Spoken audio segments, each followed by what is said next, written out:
Hey, what's up, guys? It's Shawn Greenway once again with our business spotlight of the week. Tell you guys, I think this is going to be my favorite guest so far because this guy I'm about to introduce to you with High Level, telling you he totally transformed our marketing agency to where we are today. So his name is Shawn Clark, the co-founder of High Level. Shawn, thanks so much for being on this podcast with me. Absolutely, man. Thanks for having me. It's great to be here. Man, I appreciate you coming on here because, a quick background for anybody that doesn't know who we are, and we have our lead dragon, white label, is that we found High Level about, I think it was November of 2019. And to be quite honest and transparent, we just kind of use it as a fulfillment for the current marketing that we had. It was so easy to send the text over the leads so we could send the text over to our clients, all that. So we rocked on for a year like that, didn't really know. So, this is cool, whatever, let's use that. And honestly, like January of last year of 2021, literally it was like I woke up one day and I was like, oh my goodness. I didn't realize we had a rocket that was laying under. So I got with my business partner, Javier, that some of you may know. And I said, man, we got to do something with this. So we come up with the name, the colors, we got with all these, the third party guys that do a lot of this stuff, which really help. And within a couple of months, we kind of laid out some things, put some promotions out there. And we had a guy call and wanted to get in on the system. And he had found us on the High Level, what was it? I don't even know what you call it, the group part, the different ones on there, the partners, I guess. Yeah. And so we got him going. And a couple of weeks later, he said, man, I got a couple of people I want you to talk to them.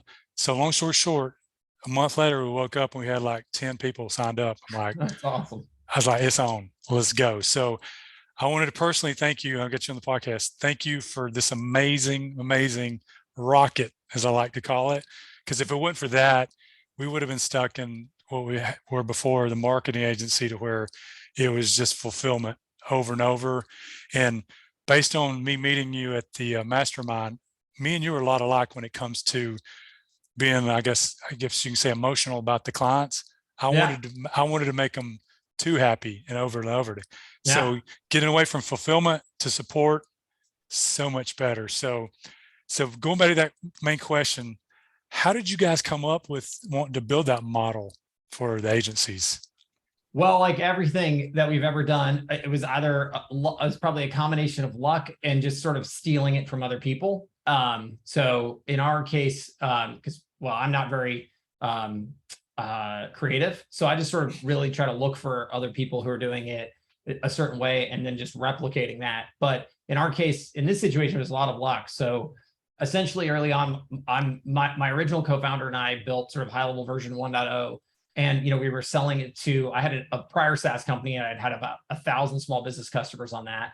And we were selling into that base. And ultimately, originally it was really great because they would buy the system on the demo and they really liked it. But very quickly we found that they would cancel. And when we asked them why, they would say because they didn't have enough time to implement the system. And even when I got people to sort of say, yeah, we know we need this, but we just, they would still fall back on, but we just don't have time. And so we got this really sort of, again, lucky call from a marketing agency. And they said, hey, we have a co-customer in common. We'd love to get on the phone with you and just try to understand what you're doing for a customer. And I remember originally thinking, gosh, what a waste of my time, because this guy doesn't even pay me any money. Like, why would I talk to him? But he was super nice. So I got on the phone with him. And, it was just one of those serendipitous things where, not only did he understand what we were doing, he bought it for like 80, his whole agency, which was like 80 clients at the time. He introduced this to his 13 best friends in the marketing agency world who, and then one of those people had us at their mastermind. And, we sold 40 people that day. But really in that journey, it wasn't so much understanding that agencies were a market to sell to. It was understanding that if you really want to help small businesses, you need to help the agency because they're the people that actually provide a lot of these technology-based services to their clients today. And so getting back to the original issue with the SMB, I don't have time. The person that fills the time is really the agency when it comes to this type of stuff. So really that's how we fell into this, and really what allowed us to sort of open our eyes to that reality. And once we knew that, we stopped selling to SMBs, we got rid of all our SMBs, and we just focused down on agencies, because we knew if we really wanted to help the SMB, we needed to help the agency first. Yeah. And it took us a long time to figure out how to use, because it was, like I said, to us, it was like a rocket, and now here we are, fast forward a year from when we really started pushing this. It's been an amazing trip, because now we have people coming to us. They're like, how did you guys get going? How did you make that turn? Because, we both know this, it's no secret. There's a lot of people out there. And if you're listening, if you're on the fence, like you got a regular plan and you want to jump into the SaaS plan, jump. I'm telling you, it's made all the difference in the world for us, and we wouldn't have it any other way. Because like I said, we went from all that fulfillment, 7 days a week, to now support. And then of course we're using other, we're creating partnerships and joint ventures with other high levelers that just can make the journey so much easier, for sure. So kind of want to move on to the next question. Is we're, as a high level, we're always like, okay, what's the next feature, whatever. Of course, Right. we always want speed and everything getting tightened down, but I know there's some, one of the features I'm looking ahead towards is the affiliate program feature. I want that bad. Absolutely. I Yeah. want to be your first guy for that. But tell us a little bit about the roadmap, what's coming for Yeah, sure. Absolutely. features. So we always plan a quarter in advance, which is not that far, but we do that for a really specific reason, because we wake up every day and we don't sort of think, well, we know what's best, right? We want to listen to the customer, and we always want to move with where we feel like our customers telling us to go. So the next feature that is literally in the last throes of QA is blogging. So that'll come out here in the next week. And then from there, this quarter, so Q3, is going to be affiliate management software. So that'll come out. And then, there's a truckload of enhancements and additions and all of that underneath it. There's some great stuff coming to the funnels. We're going to have actually the ability to do quantities soon, and actually do products and multiple items. So it's sort of like mini e-commerce, which I think is kind of cool. So there's a lot of interesting stuff happening. But I think into Q4, we'll see a lot more around the phone system feature set. Estimating will come out as well, because we have invoicing. We'll probably integrate all of the invoicing with QuickBooks Online and possibly Xero if we get to it.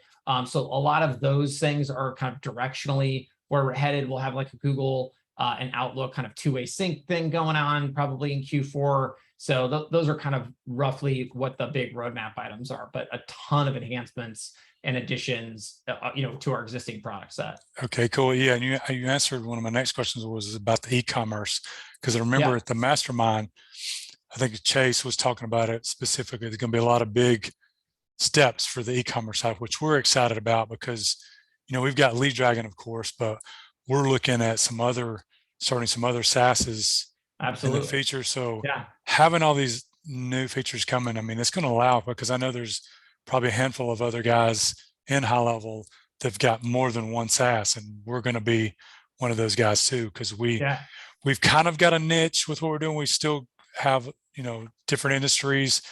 We're kind of in like financial literacy niche a little bit, but we've got on our roadmap 2 or 3 other niches, and we think we can serve those better if we have individual quality SaaS for those. Absolutely. Yeah. And if you're doing it nationally, that's the way to go. I think this is about a mindset shift for agencies, right? It's about, how do I truly create a recurring revenue business that's scalable, that doesn't require me to work 7 days a week? And honestly, I think most of the fulfillment, I think there's a big mirage that gets sold out there with agencies. It's just, oh, look how fast you can get to $10,000 a month. Except what they don't tell you is that those customers last like 5 minutes and they're turning over all the time. So you're very quickly on this sort of hamster wheel of death. Like, you just can never get the customer to stick around. Versus when you switch to a software-based model like this, you create this really good sustainable revenue. And it doesn't mean you can't add services and have services and all that, but you're never losing the customer underneath.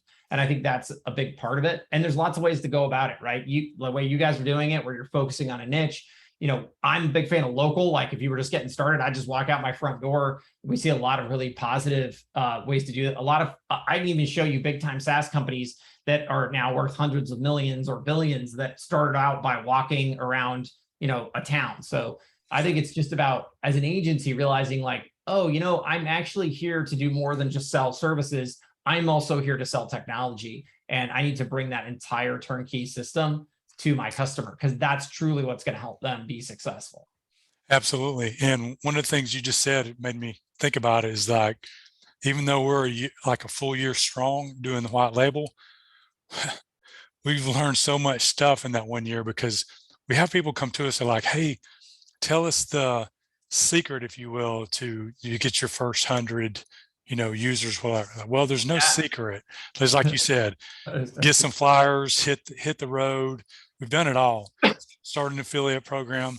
But the thing is no matter, like you and I both could spend an entire day with a team and try to teach them, but they've got to go through, we teach this all the time, you got to go through the grind, you got to go through the ruts, you got to get your teeth knocked in. I love saying that, because until you've gone through it and gone through several hundred onboarding calls, you'll never know what you truly need to do. And that's one of the things that we've learned, that we got from you, Chase, Paulson, all of them. And we've heard it from a lot of the people in the group. It's like, go through that stuff, because now that we've been able to sign up well over 100 users and had probably 400 to 500 onboarding calls, we know what not to do. Right.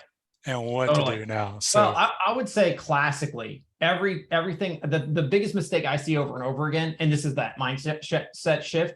When you're an agency, you're sort of saying, okay, I'm going to go in and I'm going to ask them what they want, and I'm going to do what they tell me to do. And really what you're setting yourself up for is a custom sort of consulting gig every single time. And it creates way too much variability. And what you got to realize is it now needs to be the opposite. You need to create the package, this defined boxed product. It's sort of like you're walking into a store and you're taking something off the shelf and it doesn't change. And if there is variation, that variation is incremental, and it's defined by you, and it's limited. So I sort of think about it like, you can buy, small, medium, and large, right? There's not a lot of difference. And that's the point, that if you think about every business that all of us as consumers purchase from, the ones that scale have the same thing in common. I don't care if it's a car. I don't care if it's a restaurant that you eat at. It doesn't matter at all. Even if it's a service, very scaled businesses have very little variation, because the more variation you introduce, the harder you create the complexity, and honestly, the more expensive it becomes. And so it just is a model that fundamentally breaks down very quickly. So as an agency, you need to create a model that's very scalable. And that's what SaaS is all about. It's saying, hey, listen, you're going to get the small plan, the medium plan, and the large plan. Here's the 3 price points. Here's the feature set. And they just don't change, right? And it's okay that you don't do everything for your client, because that's not what you're there to do. Your job is to get an ROI positive result. That's it. And if you can do that, you win, right? I got a random text yesterday from a guy, and I got on and he was asking me these like sort of startup questions, and so I just called him up, and he was like, well, how do I learn workflows, which is a feature in high level? And I said, you don't. I said, what are you trying to achieve? And he's like, well, my client wants me to move a lead through a pipeline or something. I said, well, when would you want to make that move? And he's like, well, I'm not really sure. And I'm like, this is the problem. I'm like, look, you need to stop doing this. You need to move. I've said, think about this. You need to get this client a result. And I bet you money that this client just wants more customers. So I said, what if you just did one feature, missed call text back? Every time your client misses a call, you text back the lead and you automatically book them into an appointment. Right there, how much money would they make? And the answer is a ton. One feature. There's 100 features in high level, but you know what? Ignore all that. Start with one, make your client a lot of money, and then rinse and repeat. And that's how you create a scalable product here. And we, as high level, are responsible for giving you a lot of opportunity in terms of feature set. But I think as an agency, it's your job to throw away as many of those features as you can and settle on the absolute tiniest. And 1 is a great number, if that's what you can get to create a recurring, MRR business every month that you can sell to your client that gets an ROI positive result. That's your mission. Yeah. And I'm writing that down, the 1, because I ain't even thought about that. But we've been guilty, just like you were just mentioning, of trying to like, what do you need, to the client. And so we've been guilty of, especially a year ago, oh my God, there's 87 features in here. What do we do? We're getting better. It took a year. Like I said, that's why everybody needs to just jump in and go through it. Totally. So I really want to get it down to some of the things, especially if we start these other white label SaaS, to get it down to 3 or 4, keep it simple, the KISS method, and just rock on with that. So thank you for saying that about the one feature. Never thought of that. Even just a missed call text back. That's it's huge. It's massive. Write that down. So every business in the United States for sure misses calls every single day that they're already paying for or already getting through other channels, and they're losing those opportunities. And so there is a place where you're not telling, go buy some ads that you don't want to buy and that kind of thing, right? This is just like, hey, I'll just make you more money overnight. Yeah. So got a tougher question for you, to throw you curveball. What do you feel like as far as pricing for anybody that starts their SaaS? What's your recommendations? Because we have people ask us this all the time. Where should $300 a month? 300 a month. Boom. And here's why. It's super simple.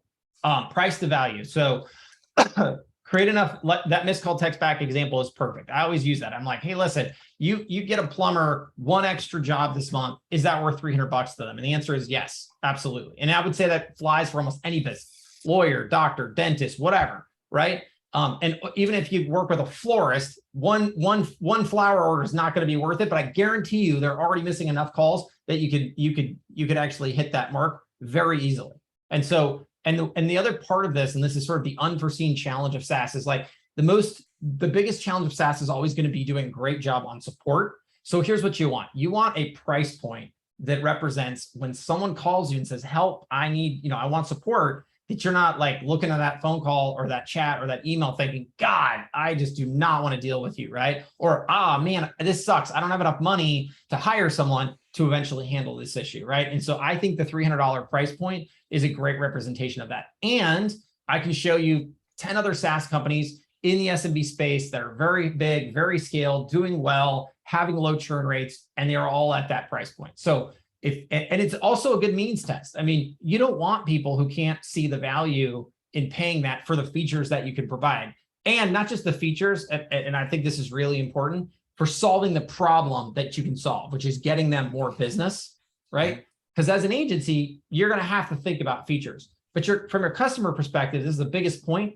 Please don't ever think about features. Don't talk to your customers about features, right?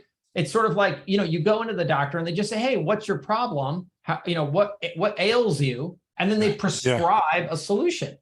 They don't really talk about features, right? They don't get into all of the details, right? And ultimately they may give you different options, but they're not going to they're not going to ask you what you think they need. It just doesn't make any sense. You need to say, hey, what ails you? Oh, I want more customers. Great. Here's the prescription for that. This is how you're going to do that, or this is how I can help you do that.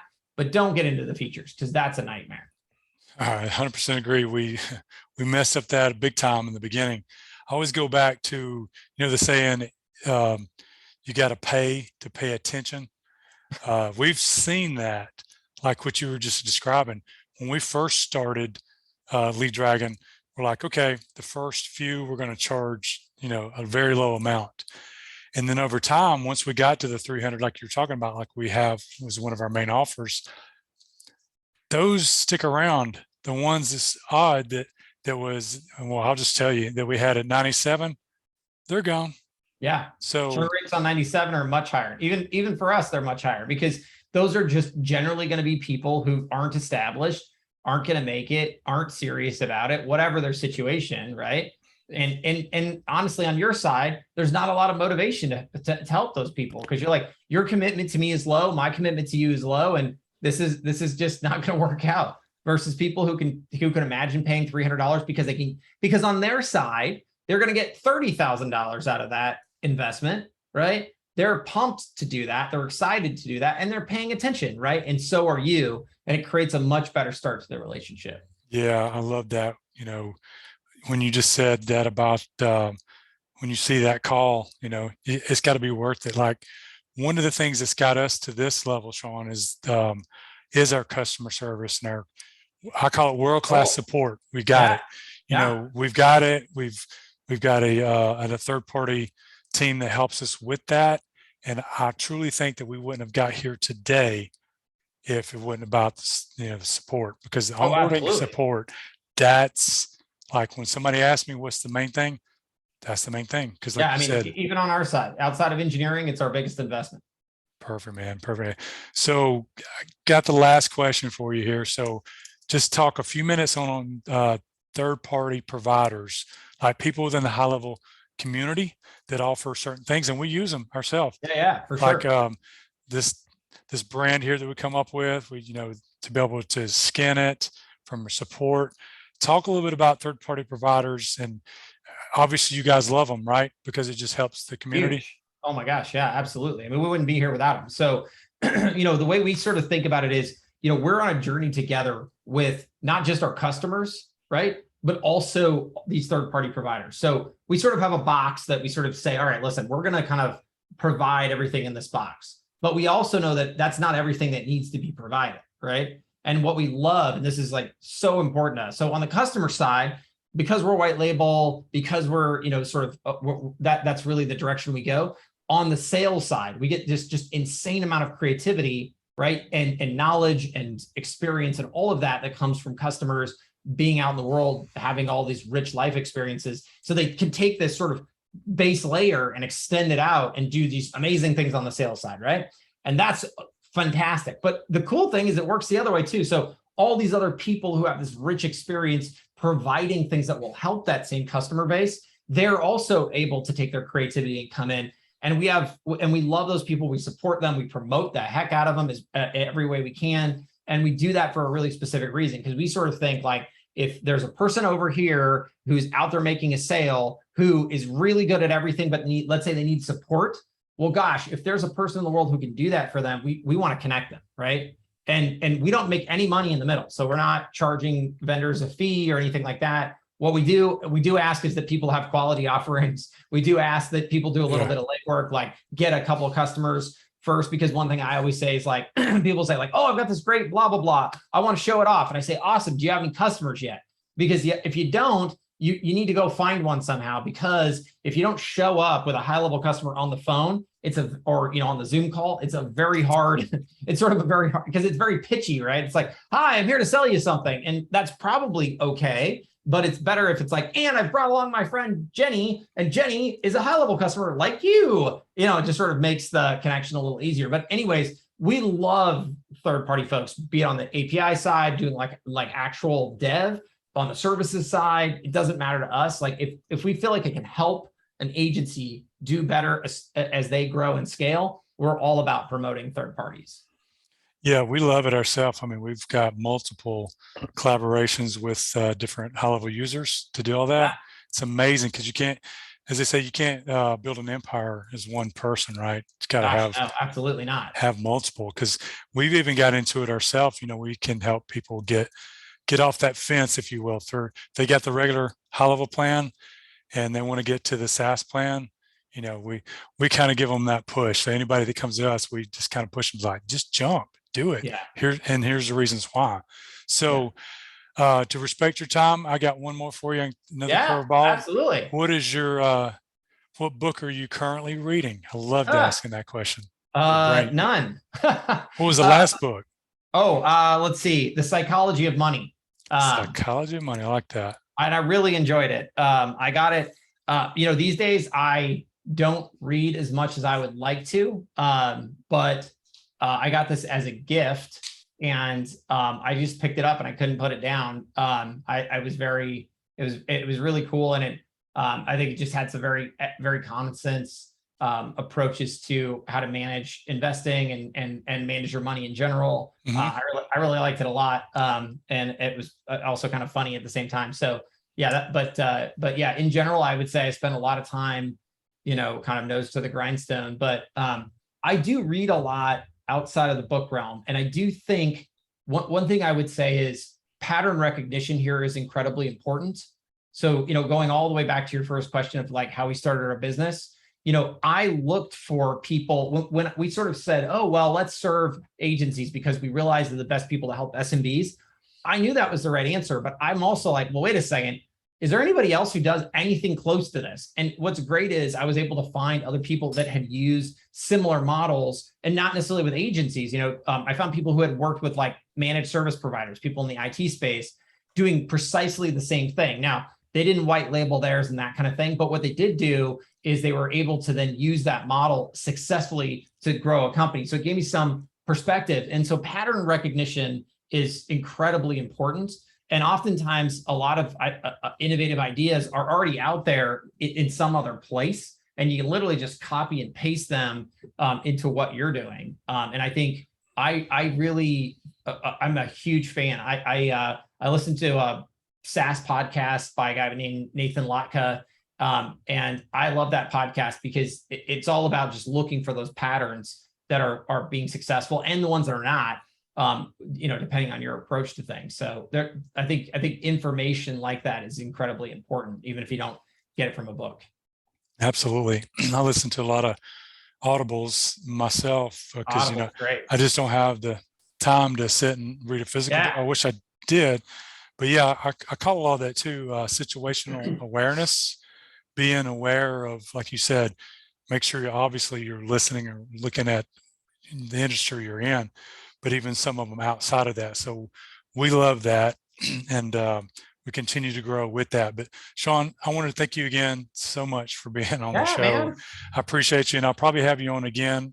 Please do. Maybe later on in the year. So I love that. That'd be awesome. So we can find out the next steps it'll be coming for next year. Well, the big thing I also would like to make sure I mention is we have in the last week of October, we actually have our first ever in-person event in Dallas, Texas. We will have our big user conference / level up conference coming up here. So we'll make the official announcement here shortly, but since I am on your show, I might as well make a quick shout out to it. It's going to be October 25th through the 27th. I'm writing it down right now. It's on.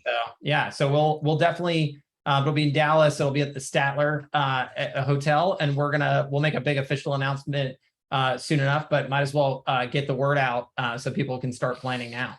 Absolutely. So we'll end on that. So anybody that's listening and watching, let me tell you, we went to their first event in Dallas. Was it 2 months ago? The Mastermind. We were blown. Our SaaSpreneur event. Yeah, SaaSpreneur. That's it. Blown away by that event. We almost didn't go, but the last minute I was like, we're going. Best decision I ever made. First of all, I got to meet you, person, Paulson, Chase, Kelsey, the whole crew basically over there.